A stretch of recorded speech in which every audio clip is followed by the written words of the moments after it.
দ্বন্দ্ব ও উপযোজন বুঝতে বিড়াল নিয়ে পরীক্ষণ করেন কোন মনোবিজ্ঞানী? দ্বন্দ্ব উপযোজন বুঝতে বিড়াল নিয়ে পরীক্ষা করেন মনোবিজ্ঞানী ম্যাসারম্যান। মনোযোগের দোদুল্যমানতা কি? মনোযোগের দোদুল্যমানতা এমন এক অবস্থাকে নির্দেশ করে যার কারণে মুহূর্তে মুহূর্তে মনোযোগের ক্ষেত্র পরিবর্তিত হয়। মনোযোগের শর্তগুলো কয়েক শ্রেণীতে বিভক্ত এবং কি কি? মনোযোগের শর্তগুলো দুই শ্রেণীতে বিভক্ত, যথা বস্তুনিষ্ঠ এবং ব্যক্তিনিষ্ঠ। প্রতক্ষণ কি? যে প্রক্রিয়ায় মস্তিষ্ক সংবেদন নির্বাচন, সংগঠন ও বিশ্লেষণ করে তাকে প্রতক্ষণ বলে। ভ্রান্ত প্রতক্ষণ কি? কোন বাস্তব উদ্দীপককে ভ্রান্ত প্রতক্ষণ করার নামই হচ্ছে ভ্রান্ত প্রতক্ষণ। প্রতক্ষণের পূর্ব শর্ত কি? প্রতক্ষণের পূর্ব শর্ত হচ্ছে সংবেদন। সংবেদন কি? কোন উদ্দীপকের উদ্দীপনায় প্রাথমিক ও অব্যাখ্যায়িত প্রক্রিয়াকে বলা হয় সংবেদন। অলিক বীক্ষণ কি?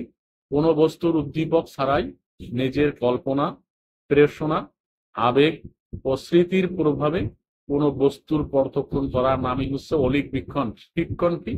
অভিজ্ঞতা ও অনুশীলনের ফলে আচরণের অপেক্ষাকৃত স্থায়ী পরিবর্তনকে বলে শিক্ষণ। শিক্ষণের দুটি উপাদান, শিক্ষণের দুটি উপাদান হচ্ছে, শিক্ষণের উপাদান মূলত ছয়টি: সংযোগ, বল বৃদ্ধি, নৌপঠ্য, প্রেষণা, পুনরাবৃত্তি ও পর্যবেক্ষণ। থর্নডাইকের মতবাদের নাম কি? থর্নডাইকের মতবাদের নাম হচ্ছে প্রচেষ্টা ও ভুল সংশোধনের মাধ্যমে শিক্ষণ। প্যাভলভ কে ছিলেন? প্যাভলভ ছিলেন একজন রাশিয়ার শারীরবিদ এবং চিরায়ত সাপেক্ষীকরণ তত্ত্বের প্রবক্তা। আইভান প্যাভলভ কোন দেশের মনোবিজ্ঞানী ছিলেন? আইভান প্যাভলভ ছিলেন রাশিয়ার মনোবিজ্ঞানী। চিরায়ত সাপেক্ষীকরণের প্রবক্তা আইভান প্যাভলভ। WISC এর পূর্ণরূপ কি? ওয়েসলার ইন্টেলিজেন্স স্কেল ফর চিলড্রেন। স্মৃতি কি? অতীত অভিজ্ঞতার বিষয়কে প্রতিরূপের মাধ্যমে পুনরুদ্ধার করার ক্ষমতাকে বলা হয় স্মৃতি। স্মৃতির উপাদান কয়টি? স্মৃতির উপাদান ছয়টি। বিস্মৃতি কি? কোন অভিজ্ঞতা বা শিক্ষালব্ধ আচরণকে পুনরুদ্ধার করতে না পারার অক্ষমতাকেই বলা হয় বিস্মৃতি। বিস্মৃতির দুটো কারণ: মনোযোগের অভাব এবং পুনরাবৃত্তির অভাব। বুদ্ধাঙ্ক কি? বুদ্ধাঙ্ক হচ্ছে বুদ্ধি পরিমাপের একটি সূত্র। বুদ্ধাঙ্ক সমান সমান মানসিক বয়স বাই প্রকৃত বয়স গুণন 100। SAT এর পূর্ণরূপ কি? Standard assessment test. মানসিক বয়স কি?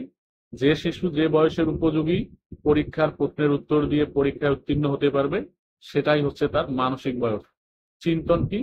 চিন্তন হচ্ছে এক ধরনের মানসিক প্রক্রিয়া। ব্যক্তিত্ব পরিমাপের একটি পদ্ধতির নাম হচ্ছে সাক্ষাৎকার পদ্ধতি।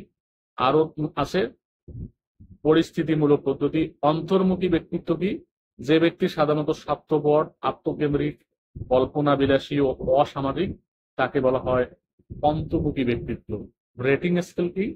যে গুণের পরিমাণ অনুসারে ব্যক্তিত্ব বিচার করার পদ্ধতিকে, গুণের পরিমাণ অনুসারে ব্যক্তিত্ব বিচার করার পদ্ধতিকে বলা হয় রেটিং পদ্ধতি।